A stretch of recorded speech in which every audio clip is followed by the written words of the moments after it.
जय श्री कृष्णा सभी को। श्री राधे। आप सभी का स्वागत करती हूँ मैं पूजा कृष्णा दासी कृष्णा डिवोशन यूट्यूब चैनल पर। और आप सभी प्रभु की कृपा से कुशल मंगल होंगे, ऐसी सबके लिए मेरी शुभकामनाएं हैं।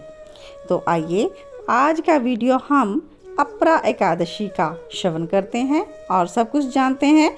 इसके बारे में क्या नियम है, क्या महत्व है, क्या करना चाहिए, क्या नहीं करना चाहिए, और अपरा एकादशी की हम कथा भी श्रवण करेंगे। तो वीडियो को स्टार्ट से अंत तक ज़रूर देखें। अपरा एकादशी, ज्येष्ठ कृष्ण एकादशी को अचला या अपरा एकादशी कहा जाता है।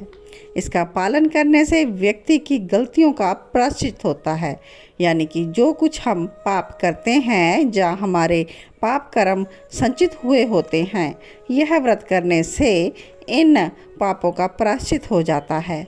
इस व्रत के प्रभाव से व्यक्ति का नाम यश बढ़ता है और इस व्रत के प्रभाव से व्यक्ति के पितरों को भी शांति मिलती है। एकादशी मन और शरीर को एकाग्र कर देती है और हर एकादशी विशेष प्रभाव उत्पन्न करती है। अपरा एकादशी के नियम भी जान लेते हैं।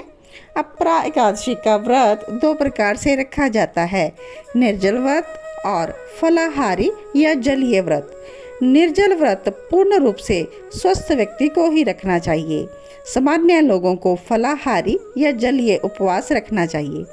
इस व्रत में भगवान त्रिविक्रम की पूजा की जाती है और व्रत में फल और जल का भोग लगाया जाता है।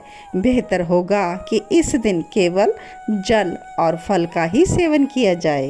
अपरा एकादशी के दिन अनजाने में हुए पापों का उद्धार के लिए भगवान विष्णु की पूजा उत्तम मानी गई है। विष्णु पुराण में अपरा एकादशी के महत्व का विस्तार से वर्णन किया गया है कि इस एकादशी के प्रताप से मनुष्य प्रेत योनि से भी मुक्ति पा लेता है और वैकुंठ लोक को प्राप्त होता है। तो आइए अपरा एकादशी का महत्व और कुछ उपाय भी जान लेते हैं। अपरा एकादशी व्रत के प्रभाव से ब्रह्म हत्या, प्रेत योनि, दूसरों की निंदा आदि से उत्पन्न पापों का नाश हो जाता है। इतना ही नहीं, स्त्री गमन, झूठी गवाही, असत्य भाषण, झूठा वेद पढ़ना, झूठा शास्त्र बनाना, ज्योतिष द्वारा किसी को भरमा देना, झूठा वेद बनकर लोगों को ठगना आदि भयंकर जो पाप कर लेते हैं, अपरा एकादशी के व्रत करने से यह सब नष्ट हो जाते हैं। और इस व्रत के प्रभाव से व्यक्ति सुख, समृद्धि और धन में वृद्धि प्राप्त करता है।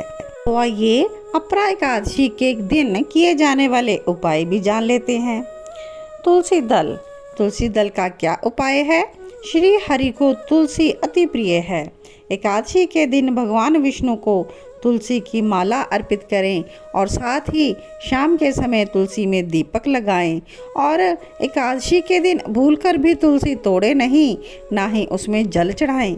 मान्यता है कि माता तुलसी भी एकादशी का निर्जला व्रत करती है और इससे क्या होता है कि माता लक्ष्मी प्रसन्न होती है और धन के भंडार भर जाते हैं।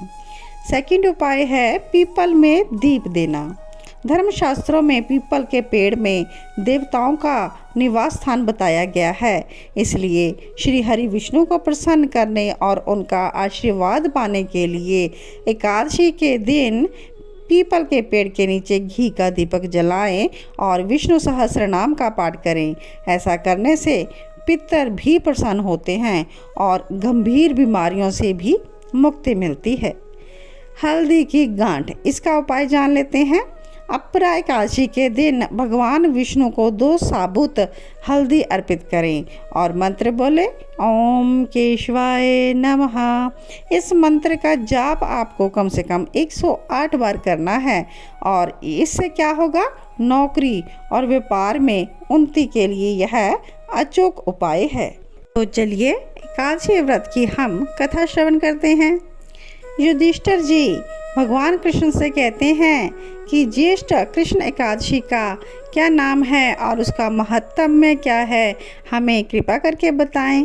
तो भगवान श्री कृष्ण कहते हैं कि राजन, यह एकादशी अचला या अपरा दो नामों से जानी जाती है। पुराणों के अनुसार ज्येष्ठ कृष्ण पक्ष की एकादशी अपरा एकादशी है, क्योंकि यह अपार धन देने वाली है।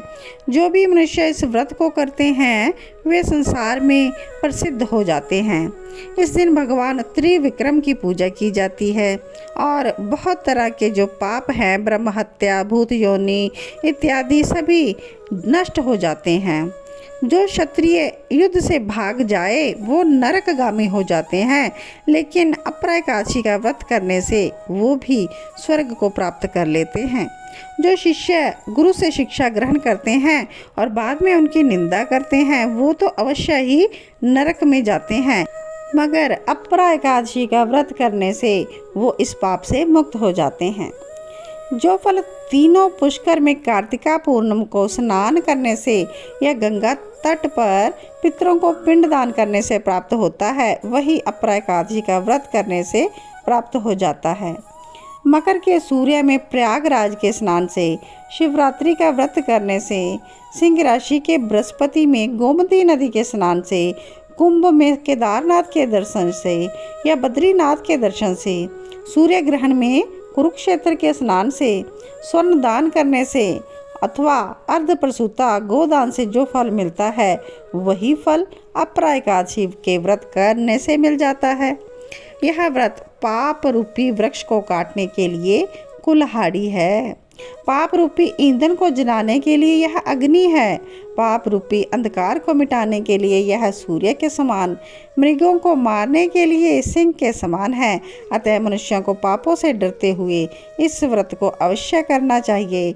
अपरा एकादशी का व्रत तथा भगवान का पूजन करने से मनुष्य सब पापों से छूटकर विष्णु लोक को प्राप्त कर लेता है। इसकी प्रचलित कथा के अनुसार प्राचीन काल में महिध्वज नामक एक धर्मात्मा राजा था। उसका छोटा भाई व्रजध्वज बड़ा ही क्रूर, अधर्मी और अन्यायी था। वह अपने बड़े भाई से द्वेष रखता था। उस पापी ने एक दिन रात्रि में अपने बड़े भाई की हत्या कर दी और उसकी देह को एक जंगली पीपल के नीचे गाड़ दिया। इस अकाल मृत्यु से राजा प्रेत आत्मा के रूप में उसी पीपल पर रहने लगा और अनेक उत्पात करने लगा। एक दिन अचानक धौम्य नामक ऋषि उधर से गुजरे। उन्होंने प्रेत को देखा और तपोबल से उसका अतीत जान लिया। अपने तपोबल से प्रेत उत्पात का कारण समझा।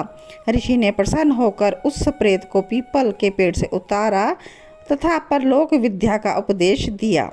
दयालु ऋषि ने राजा की प्रेत योनि से मुक्ति के लिए स्वयं ही अपरा एकादशी का व्रत किया और उसे इस जो गति से छुड़ाने का पुण्य प्रेत को अर्पित कर दिया। इस पुण्य के प्रभाव से राजा की प्रेत योनि से मुक्ति हो गई।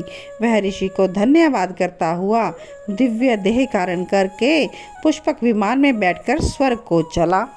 इस प्रकार से भगवान श्री कृष्ण कहते हैं कि अपरा एकादशी की कथा मैंने लोक हित के लिए कह दी है और अब इसे पढ़ने वाले और सुनने वाले मनुष्य भी सब पापों से छूट जाएंगे। तो इस प्रकार से आप सभी अपार धनराशि के लिए या भगवान श्री कृष्ण की प्रसन्नता के लिए अपरा एकादशी का व्रत ज़रूर करें। तो आप सभी को अपरा एकादशी व्रत की बहुत बहुत शुभकामनाएं। गोविंद की प्यारी एकादशी, भक्तों की प्यारी एकादशी और पापों को तारने वाली एकादशी आप सभी को जय श्री कृष्णा, जय श्री राधे।